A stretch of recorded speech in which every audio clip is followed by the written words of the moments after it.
Oke Ibu-ibu, kita mulai. Bismillahirrahmanirrahim. Wassalamualaikum warahmatullahi wabarakatuh. Selamat datang. Salam sejahtera untuk kita semua. Terima kasih banyak Ibu-ibu KPM PKH Desa Guntur Darussalam yang telah bisa hadir dalam pertemuan kita pada pagi menjelang siang ini.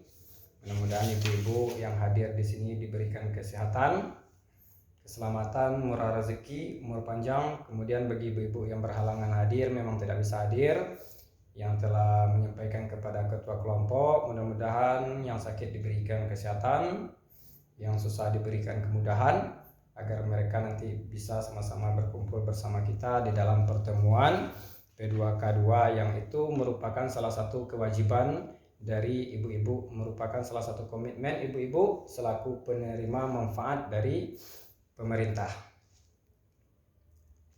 Baiklah ibu-ibu, dalam pertemuan kali ini kita akan membahas yaitu modul 1 tentang pengasuhan dan pendidikan anak. Jadi ibu-ibu yang hadir di sini saya tanya dulu, ada enggak ibu-ibu di sini yang tidak punya anak? Alhamdulillah semuanya punya. Ya benar, ada anaknya yang masih balita, ada yang SD, ada yang SMP, ada yang SMA. Kemudian ada juga anaknya yang sudah tamat sekolah tetapi masih menjadi tanggung jawab ibu karena belum berkeluarga. Oke.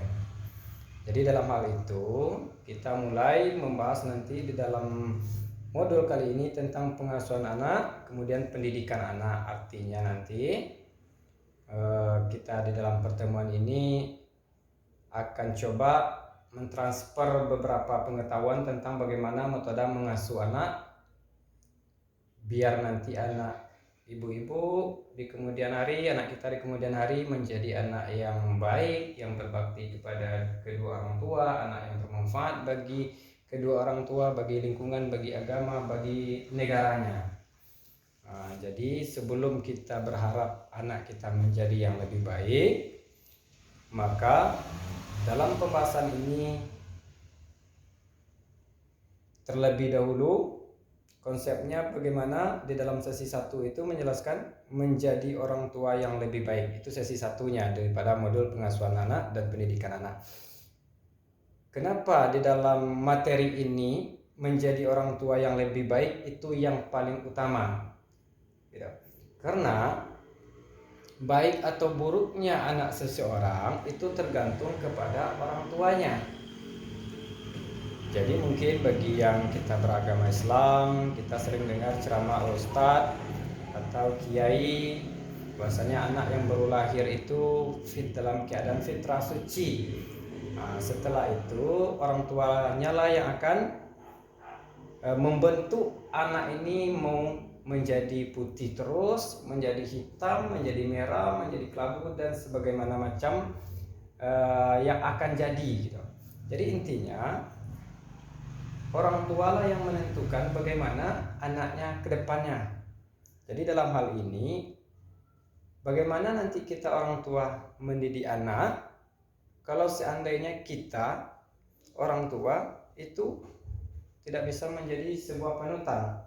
Maka dalam hal ini kita akan membahas bagaimana ibu-ibu ini menjadi orang tua yang lebih baik bagi anak-anaknya. Jangan ibu-ibu ini baiknya bagi anak orang lain, tetapi bagi anak ibu sendiri, ibu bukan orang tua yang lebih baik. Jangan seperti itu. Jadi kita akan membahas bagaimana menjadi orang tua yang lebih baik. Itu kenapa hal demikian? Karena segala sesuatu yang dilakukan oleh orang tua itu menjadi patokan atau sangat berpengaruh terhadap anaknya. Kemudian nanti setelah sesi 1 kita akan membahas sesi 2 yaitu memahami perilaku anak. Dan kemudian di sesi 3-nya kita akan memahami cara anak usia dini belajar. Dan di sesi 4 kita akan membahas membantu anak sukses di sekolah. Jadi dalam pertemuan pertama ini kita akan membahas satu persatu. Jadi bagaimana menjadi orang tua yang lebih baik. Jadi orang tua itu adalah merupakan salah satu contoh apapun yang dilakukan oleh orang tua itu akan menjadi contoh yang akan diikuti oleh anak kita masing-masing.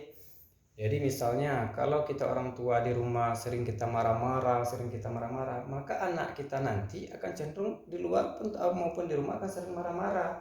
Kenapa? Karena dia setelah sering menengok ataupun melihat orang tuanya di rumah sering marah-marah. Apalagi orang tuanya di rumah nanti sering berbicara kasar atau berbicara kotor, anak itu juga akan menerapkan hal yang sama. Kenapa? Karena anak menganggap sesuatu yang dilakukan oleh orang tua itu adalah sesuatu hal yang wajar, boleh dilakukan, maka dia akan meniru. Makanya kita orang tua, kalau kita ingin marah kepada, misalnya nih, si ibu ingin marah kepada si suami, jangan marah depan anak gitu. Karena nanti ketika ibu marah kepada suami, jangan-jangan nanti tiru pula oleh anaknya, dan anaknya juga akan marah kepada ayahnya, dan begitu juga kepada ibunya. Nah, jadi itu kita berikan dulu contoh. Artinya kalau seandainya ada kesalahan, baik kesalahan itu dari suami, dari anak, dari adik, dan yang lain, kita bicarakan apa halnya, apa permasalahannya. Artinya tidak selalu kita ketika salah kita langsung marah, tidak, itu akan menjadi efek negatif terhadap anak-anak kita. Kemudian kita orang tua ini sebenarnya kita kebanyakan mungkin lupa bahwasanya di dalam satu rumah itu bukan antara kita dan suami aja, ada anak, yang anak ini kita ibaratkan memang dia masih putih, jadi dia selalu merekam, baik itu anaknya berita, dia merekam apa yang orang tua sampaikan. Maka dalam hal itu kita orang tua wajib memperhatikan. Jadi ada beberapa larangan yang menurut saya harus kita hindarkan. Salah satunya adalah bertengkar suami istri atau ibu dengan suaminya di depan anak, hindari. Kemudian si ibu atau si suaminya mana tahu nanti membentak-bentak si anaknya, tolong jangan dibentak. Artinya bikinlah sebuah kesepakatan gitu. Kemudian anaknya juga butuh perhatian, butuh kasih sayang, maka itu merupakan salah satu kewajiban ibu.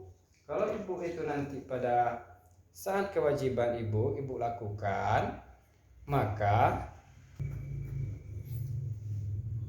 jadi Bu, kita lanjut. Jadi orang tua itu adalah merupakan contoh bagi anaknya. Kalau orang tua menjadi contoh atau panutan bagi anaknya, maka segala sesuatu yang dilakukan oleh orang tua atau segala sesuatu yang diperintahkan terhadap anak atau menyuruh anaknya, misalnya nih, kita pada waktu maghrib kita larang anak-anak pada waktu maghrib matikan televisi, kita sholat, maka sholat dulu orang tuanya. Kalau hanya sekedar orang tua menyuruh anaknya sholat, tetapi si bapaknya sibuk main handphone, sibuk nonton TV, anaknya tidak akan sholat. Kita selaku orang tua menyuruh anak-anak pergi mengaji, sementara orang tuanya asik aja dia minum kopi atau main domino di warung, maka anaknya tidak akan mau mengaji. Jadi kita selaku orang tua, bagaimana kita menjadi orang tua yang lebih baik, maka kita harus lebih baik lagi daripada yang kita suruh sama anak. Misalnya kita suruh anak yang baik nih, pergi sholat ke masjid, pergi mengaji ke musola, ya kita harus pergi sholat pula ke masjid gitu. Kita pergi sholat pula ke musola atau di rumah. Kemudian kita suruh anak-anak jangan main handphone itu pada jam-jam tertentu yang telah kita sepakati. Misalnya dalam mengasuh anak kita sepakati, ini jam bermain, ini jam belajar, ini jam tidur. Jam hal yang kita larang pada anak untuk melakukan jam tersebut, misalnya nih jam tidur, anak masih sibuk main atau masih sibuk nontonnya, kita pada jam yang sama kita harus melakukan, kita harus tidur juga gitu. Nah, anak itu nanti berpikiran, kita suruh tidur sementara bapak tak tidur, ibu tak tidur gitu. Jadi apapun yang kita lakukan mulai dari diri kita sendiri, karena kita selaku orang tua akan menjadi contoh bagi anak-anak kita. Kemudian selain itu, kita misalnya menyuruh anak ini, nanti nggak boleh main-main ke sungai karena di sini kan sungainya dalam gitu. Bapaknya jangan sering main ke sungai. Kalau bapak sering main ke sungai, anaknya pasti akan main ke sungai gitu. Jadi segala sesuatu itu mulailah dulu ibu-ibu dengan diri sendiri. Oke, kira-kira dari apa yang saya sampaikan tadi, ibu-ibu bisa pahami? Oke, sekarang kita coba ulang lagi.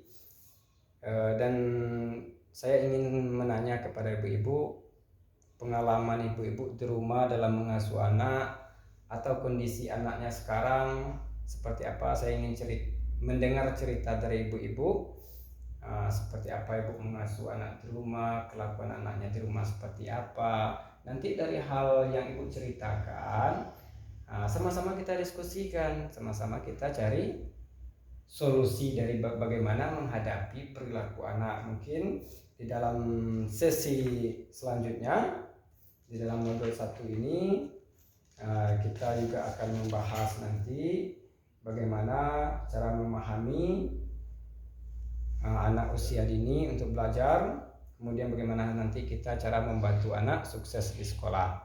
Mungkin dalam pertemuan kita kali ini kita cukupkan ibu-ibu sampai di sini. Di dalam pertemuan yang akan datang, ingatkan lagi kepada anggotanya untuk menjaga komitmennya, karena dalam pertemuan kelompok adalah salah satu komitmen ibu-ibu, wajib hadir. Maka kita akan bisa menyampaikan materi-materi yang itu bermanfaat saya rasa bagi kita semua. Hanya itu yang dapat saya sampaikan ibu, lebih dan kurang saya mohon maaf. Assalamualaikum warahmatullahi wabarakatuh.